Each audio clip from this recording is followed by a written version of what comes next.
And I've dealt with the small businesses and the big businesses, and I love you all the same. The big business folks have been fantastic. They're bringing jobs back. I say, where was the outrage of the Democrats when all of our companies were fleeing to Mexico and to other places far away and leaving jobs behind? Now they're all coming back. They're coming back by big numbers, bigger numbers than people have seen. You saw Ford is announcing and has announced big plants coming back into Michigan and Ohio and different places. General Motors has made big announcements. Fiat Chrysler, the head, Sergio, flew all the way from Italy just to make our meeting last week. You look at what's happening with Lockheed. Number one, we're cutting the price of their plane a lot, but they're also expanding, and that's going to be a good thing. Ultimately, they're going to be better off. Boeing also is very much involved in new hirings and also coming in with good pricing. So we're cutting pricing. We all know about that. The people at this table know about that. You could have done that, but we cut approximately $600 million off the F-35 fighter, and that only amounts to 90 planes out of close to 3,000 planes. And when you think about $600 million, it was announced by Marilyn, who's very talented, the head of Lockheed Martin. I got involved in that about a month ago. A lot was put out, and when they say a lot meant about 90 planes. They were having a lot of difficulty. There was no movement, and I was able to get $600 million approximately off those planes. So I think that was a great achievement, but that really means much more than that if you think about the fact that that's 90 planes out of close to 3,000 planes that are being ordered. So I appreciate Lockheed Martin for being so responsive, and that will be appreciated very much.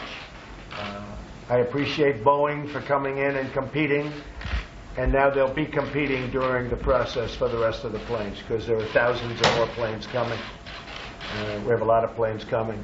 These are contracts that everybody knows about. The F-35 fighter jet. A great plane, by the way, I have to tell you. And Lockheed is doing a very good job as of now. There were great delays, about 7 years of delays, tremendous cost overruns. We've ended all of that, and we've got that program really now in good shape, so I'm very proud of that. I actually started working on that when I was president-elect. And the reason I was working on it, and you folks would understand, is we love doing that stuff, right? Somebody said, why don't you take a vacation before you become president? I said, because I like doing this. But we will be saving billions and billions and billions of dollars on contracts. As you know, we approved the pipelines, but as I'm sitting there and looking at the approval, I said, where is this pipe made? These are massive pipes bigger than this room. And a lot of it is made in other countries, including China. And I said, you mean you can make pipe in China and other places far away, ship it to the United States on massive boats, put it on trucks and deliver it to the middle of the country, and we can't make it cheaper, right? Absolutely. I'm saying, what are we talking about here? Right. So, and these are big pipes. Now, the only way I can imagine they do that is they must have to cut them because they're so big. I can't imagine they take up so much room. I can't imagine you could put that much pipe on ships. It's not enough. It's not long enough. So I assume they have to fabricate and cut, which hurts the pipe, by the way. So I said to myself, if they're going to do the pipe in the United States, using the powers of the United States, including eminent domain, for those that used to criticize me about, oh, eminent domain, I said, did you ever ride on a highway before they used eminent domain? But if you remember, especially during the primaries, I was criticized about the use of eminent domain. Well, they need eminent domain to do pipelines. But if we're going to use our powers of eminent domain and all the other powers, then I want the pipe to be manufactured with United States steel. That doesn't mean the company United States Steel. It means steel from the United States. United States Steel will be absolutely a bidder. And I also want it to be fabricated in the United States. So if we're doing these massive pipelines, I want workers in the United States to fabricate the pipe. And that sort of makes sense, don't you think so, as small business owners? And so we're doing a lot of things, a lot of really great things, and we're very proud of it. The small business is a big part of American economic success, although lately there hasn't been too much success because we're having our products made everywhere in the world so much, but we're bringing that all back. It's coming back fast. You see the difference already, right? Absolutely. More than 28 million small businesses in the country. 28 million. Small business equals fewer than 500 employees. That's what's considered a small business. Anybody have over 500 employees here? If you do, we'll get you the hell out of here. 56 million small business employees. Think of that. 56 million. Small business is really our biggest business. We employ 48% of private workforce. The private workforce, big percentage is employed by small business. So we read about General Motors and Ford and Boeing and Lockheed and all of these great companies, but a big percentage of them are small business.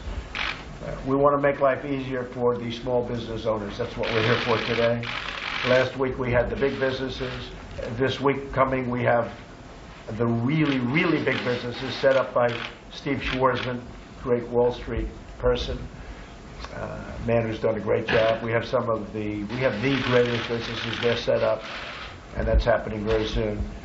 But the small business, we are going to simplify, reduce, eliminate regulations. We're doing that for big business too, by the way. Can't be any discrimination, right? But big businesses are thrilled what's happening. The stock market has gone up massively since the election. Everyone's saying, oh, the market will go down. I said, the market's not going down. You know, the smart people know me.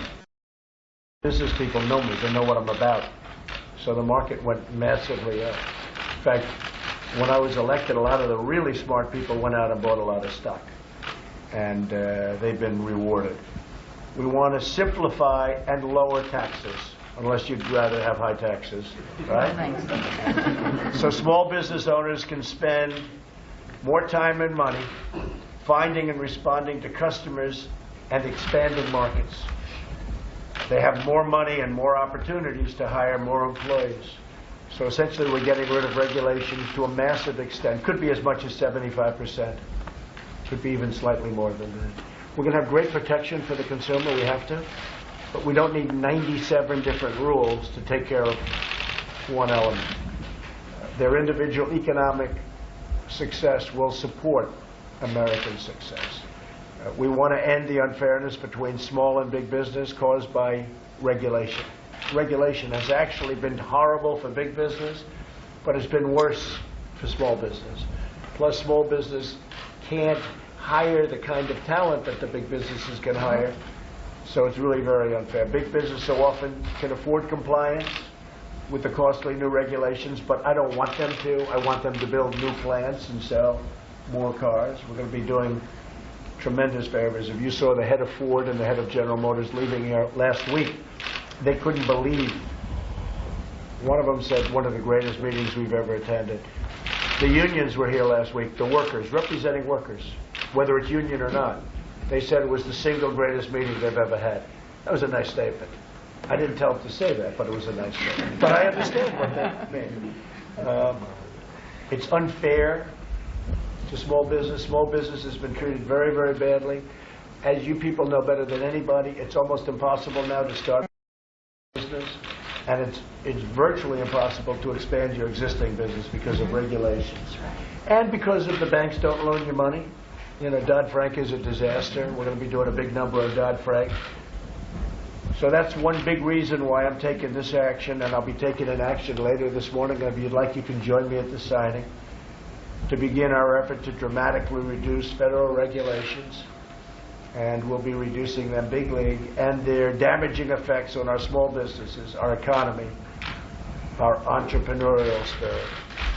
And it's been very badly damaged. So the American dream is back. We're going to create an environment for small business like we haven't had in many, many decades. This isn't a knock on President Obama. This is a knock on many presidents preceding me. It's a knock on everybody. It got particularly bad in the last 8 years. But it's not a knock on any